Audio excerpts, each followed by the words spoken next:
我们今天接着来聊央视内部的故事啊。我昨天节目里头讲到啊，央视评论部内部的年会的片子啊，网上一共有3部大史记嘛。第1部叫粮食，第2部叫分家在十月，第3部叫东方红时空。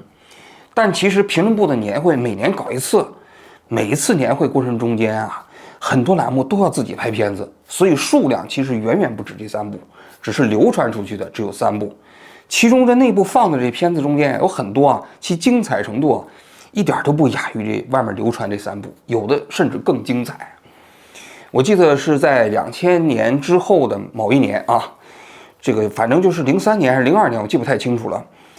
当时呢，中央电视台在我们评论部啊，在那个军事博物馆那个地方召开年会。那一次呢，这崔永元又整了一个比较绝的花活啊，他呢自己装成了孕妇。肚子里头装了一个枕头，然后穿了一个古代那个大姑娘出嫁的时候那旗袍，头上呢盖了一个盖棚，然后用轿子把她抬到厂子里面去了，一路上锣鼓喧天呢。然后音乐一停，她从轿子上下来，盖头一打，然后大家就看到一个怀孕的大姑娘即将出嫁，是吧？然后别人就问她说：“那个您什么感觉啊？”她说：“疼并快乐着，是吧？”评论部的人都知道，他这句话实际上是在讽刺白岩松，因为白岩松呢，当时刚刚出了一本书，名叫《痛并快乐着》。崔永元的意思就是说，你这痛并快乐着，就是有点装，所以呢，他就用这种方式来讽刺崔永元，讽刺白岩松，是吧？然后紧接着呢，这等一会儿就开始放片子。那一年的片子中间有一个是，应该是做的有点登峰造极的。他是用什么片子来做的呢？就是江泽民在世纪坛的讲话。世纪坛讲话的过程中间，旁边站的是李鹏，这面站的是这个朱镕基啊。江泽民当然说的很重视了啊。评论部生活空间栏目呢有一个编导叫海天儿，这个人呢可以配音，可以模仿江泽民的声音，模仿的惟妙惟肖，一般人听不出来。某一年在这个年会中间，他模仿江泽民的声音啊。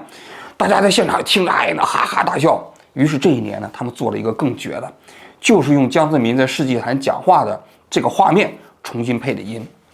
配的音呢，当然都是乱讲的，是不是？我谨代表中共中央，是吧？要紧密团结在以我为核心的党中央中委，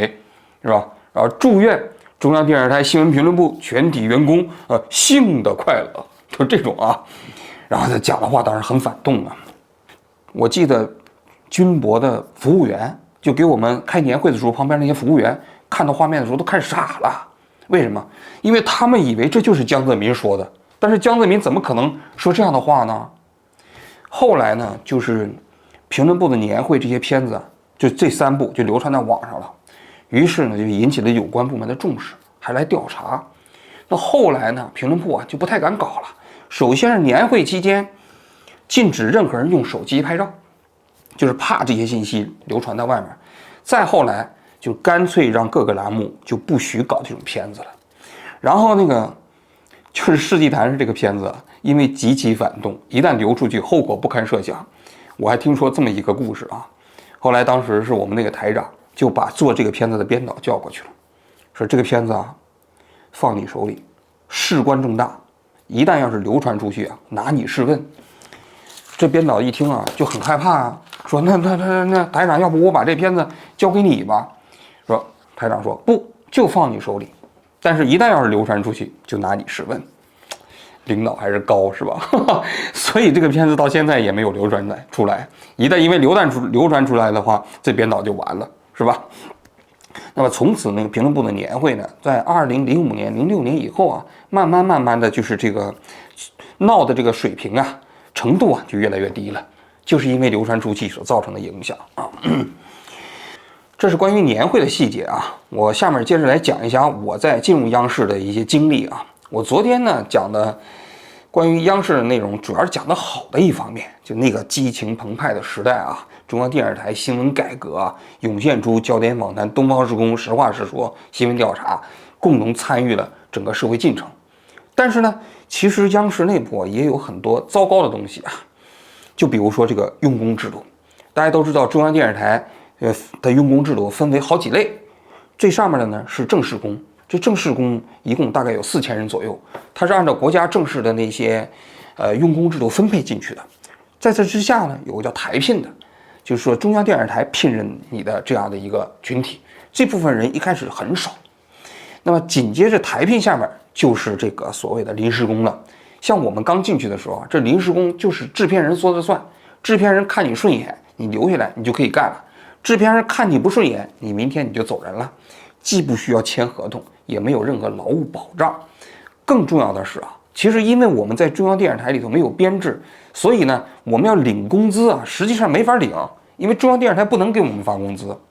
中央电视台这样一个机构啊，叫事业单位企业化管理。所谓事业单位，它是中央编制办管它，你要进多少人，有正式编制，这个中央电视台自己没权利来管。但企业化管理呢，因为它自己有广告费收入，所以呢，它发工资是用自己的广告费来发。但是它给我们发这些人发工资的时候，由于我们不是中央电视台正式的员工，所以呢，他没办法发工资。最后就演变出来，所有的临时工啊，要想是领工资，只能是用发票来抵。所以当时全社会都知道，中央电视台的这些员工要想领工资，必须在全社会各个地方去找发票。比如说我们平时买机票啊，平时这个打车啊、吃饭呢，就这个费用攒起来交给组里，组里才能给我们发工资。要说当年找这个发票其实挺痛苦的，因为别人一看我们找发票吧，就以为我们好像在贪污公款，但其实呢，我们只不过是在领我们本来属于我们自己的劳动报酬。这就叫中央电视台的报票制度啊。这一套体系啊，在中央电视台内部维持了很多年。当然了，有他自己难以解决的原因啊，就我刚才讲了，因为他自己决定不了自己的编制。但另外一方面，确实也有体制内啊，他这种不同层级所形成的歧视。那就是那个临时工啊，其实跟正式工之间的权益之间是存在着非常大的区别的。比如说最重要的一点，台聘的和正式的员工是可以分房子的。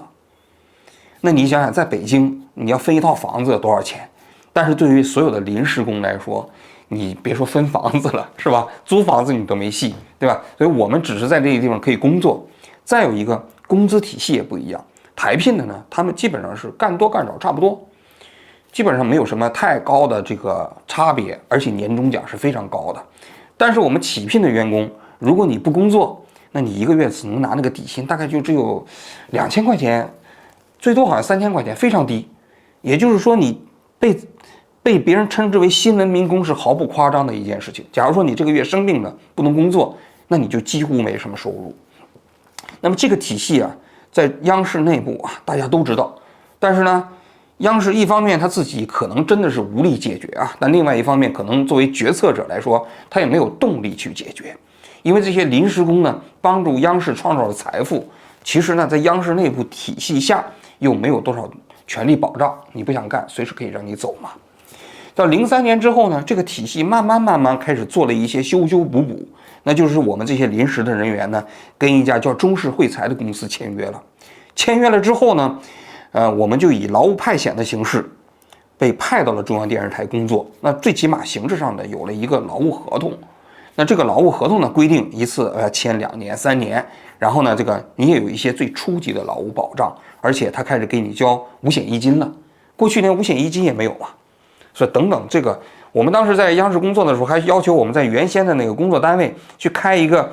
请你到央视来协助工作的这么一个证明函。但你想想，对于我来说呢，就非常困难，因为我是当时的劳动关系啊，是在内蒙古工业大学。我呢，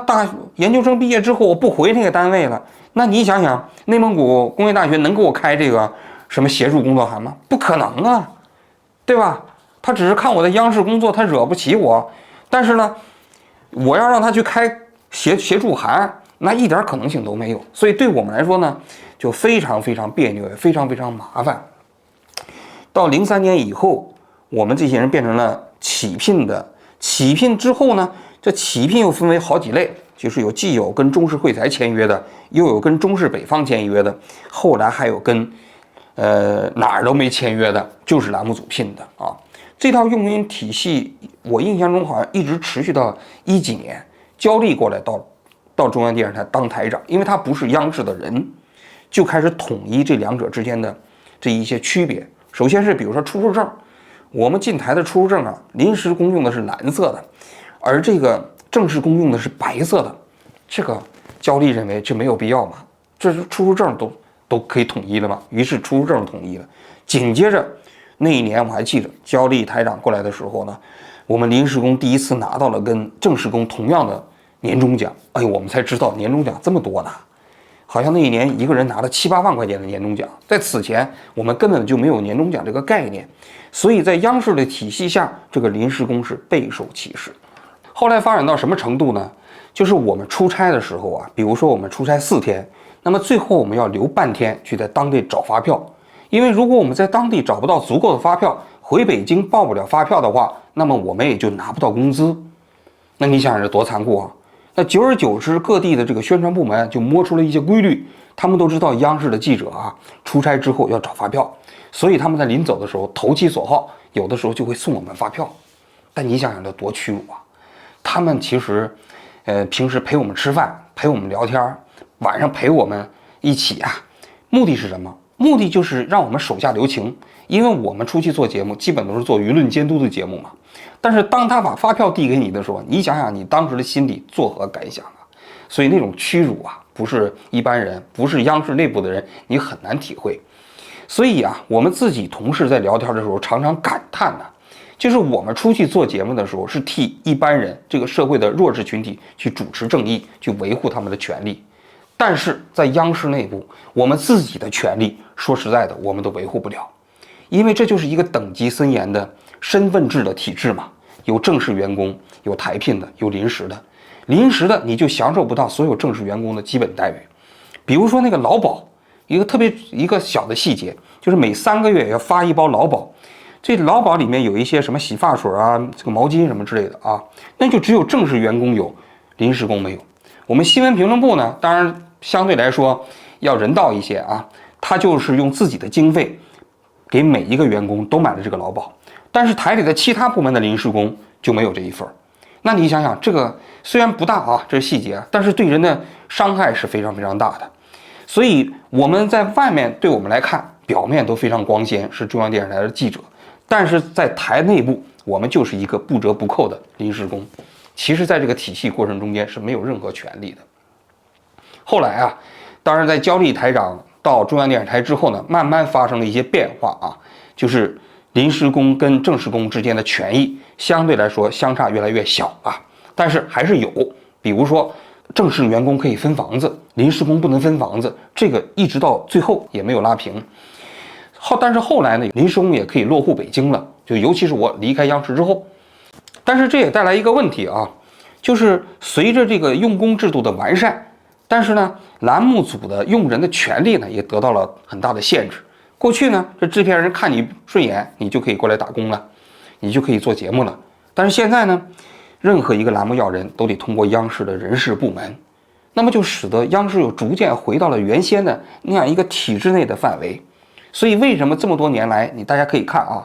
央视现在的节目江河日下，一方面有这种舆论口径管理越来越严的因素，另外一方面，其实啊，社会上那些能人、有能量的人想进入央视也越来越难了，它变成了一个内部封闭的体系啊。话说我到央视啊，这个没多久，大概1年多的时间吧，在评论部就赶上了一件大事儿，就是新闻评论部跟东方时空分家。那大史记里头有一部片子叫《分家在十月》，这分家在十月就是根据当时新闻评论部和东方时空分家的这样的一个现实编出来的片子，应该说实际上是根植于现实又高于现实啊。而且那里头讲到的很多细节，其实在现实生活中也有，就比如说大家抢人，所以抢那些优秀的主持人，包括那些优秀的编导，是吧？只不过那个片子中间讲的都是艺术性夸张了，又是抢女编导，又是拿枪打人等等，又是贿赂啊、给钱呐、什么之类的。在现实生活中，确实2个部门分开了之后呢，大家都面临了一个新的选择。当时新闻评论部的主任呢是梁建增，副主任呢是时间。那么时间就带着东方时空要组建早间新闻部，为将来的新闻频道的组建呢打基础。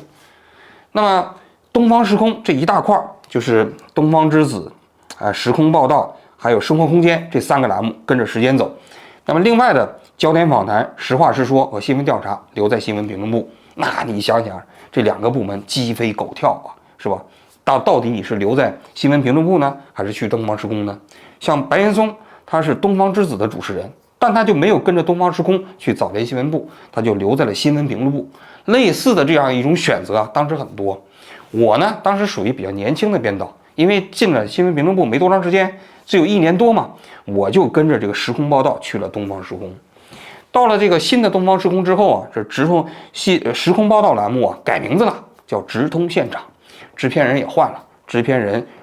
是改成了原先新闻调查的新闻节目主持人张宇，副制片人呢是焦点访谈的原先记者叫刘爱民，还有一个我们时空报道原先的记者陈耀文做了主编。但是就在这个阶段呢，也发生了一件事情，什么事情呢？就是我带着我们这同事啊一起闹罢工。我这个人呢，可能这个不太安分，脑后有反骨啊。我当年在内蒙古工业大学的时候，在那个8号楼住的时候，就带领青年教工罢过灶。就楼下那个青年教工啊，那个食堂啊，这个火势极差。有一天晚上，我就跟同事写这个倡议书，每个房间半夜悄咪兮兮的给他们送，就约定好哪一天我们下去都不去吃饭了。结果当我们到时候，我们那学校还造成了轰动一时的罢灶事件啊。到了央视的时候呢，我又带着我们这个员工搞过一次罢工。事情是怎么回事呢？就是到了这个新东方时空之后啊，这些新的制片人呢，因为很多编导都走了嘛，他们在社会上招了很多新的编导，有这个地方电视台来的，也有各地外面的影视公司来的啊。然后呢，我们这些老编导他实行了一个叫编采分开制度，我呢就作为编辑，就前方的那些编导拍完片子之后他自己不剪了，交给我们就剪片子。然后呢，一共有4个编辑，但是呢，他们当时这个管理啊，说实在的挺不人道的，因为中央电视台啊，当时啊，制片人的权力极大，既管人又管钱，说实在的，道德风险挺高的。他给员工少发点钱，他自己钱就留下了。所以那个时候呢，大家突然觉得啊，就是这个栏目啊，没有了那种所谓的那种和睦的气氛，然后这个天天拼命的在干活，在加班，经常半夜3更加班啊。经常一干，因为东方时空是早间的节目嘛，经常熬通宵编片子啊，但是收入也不高，然后领导对我们大家也不是很尊重。就那盒饭呢，我们这个栏目组一共每天只订4盒，就是我们4个后期编辑有，其他人都没有，你就加班都没有盒饭。所以当时我住的地方离这个中央电视台很近，步行距离，所以这个后期编辑啊，我们平时在一起聊天的时候就互相抱怨的共同的情绪啊，就产生了共鸣。后来又加了2个这个摄像，一个张涛，一个张云龙，我们这7个人呢就凑在我们家里头一起来密谋。啥意思呢？就是我们不想干了，我们想辞职，这工作没法干了。但是我们在离开之前，我们想干一票大的，就是我们准备在那一年的圣诞节，我们这一天我们罢工不干了，让它断播。那你想想，中央电视台节目，尤其是像东方之宫，如果断播了，那会造成全国性的影响，是吧？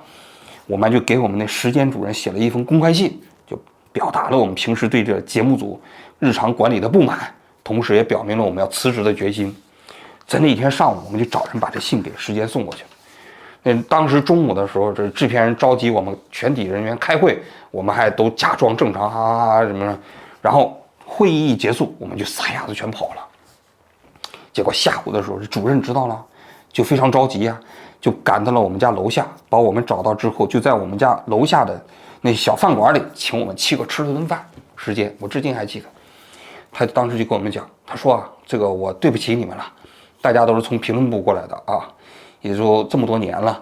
这个你们现在遭遇的这件事情我不知道，你们呢给我1个星期的时间，但是我有一件事情拜托你们，就是节目不能断播。一旦节目断播的话，这事情实在是太大了，咱们每个人都承担不起。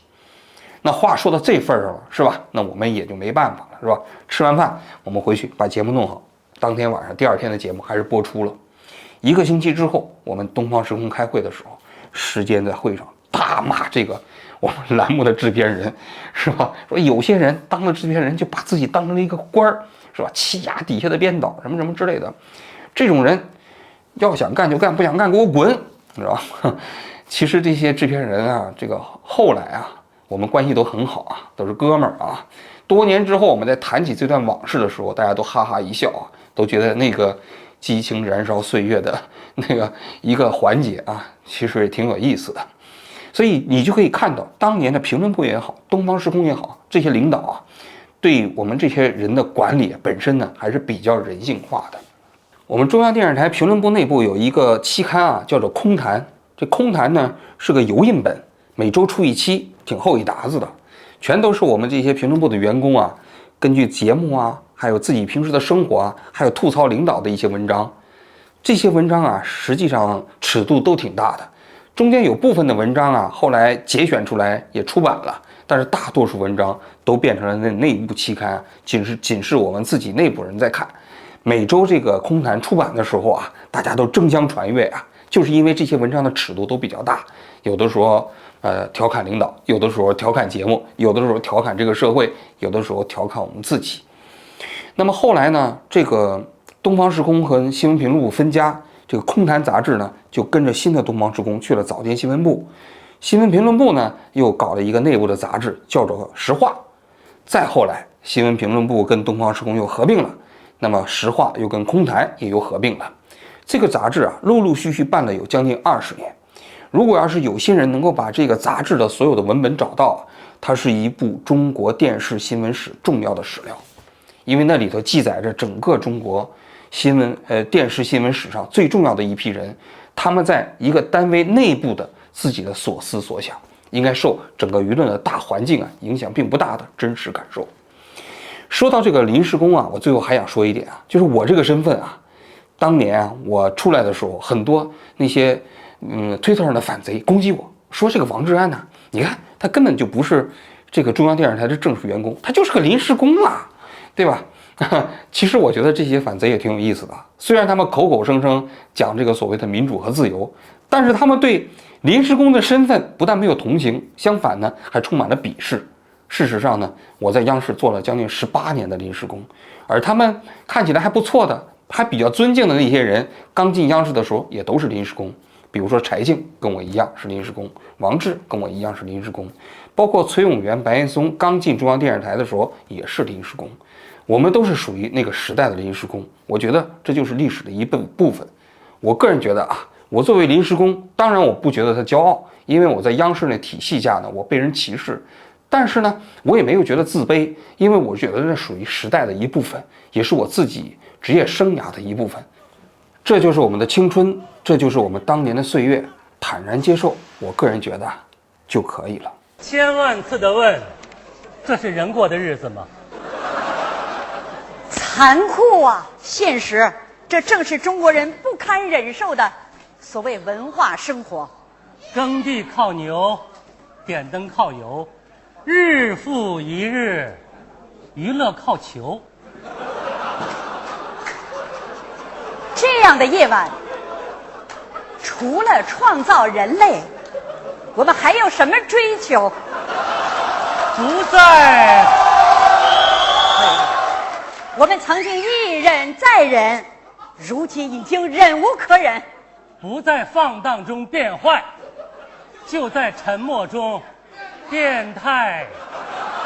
这都什么电视节目啊？买这电视，这儿把钱扔水里了，砸了算了。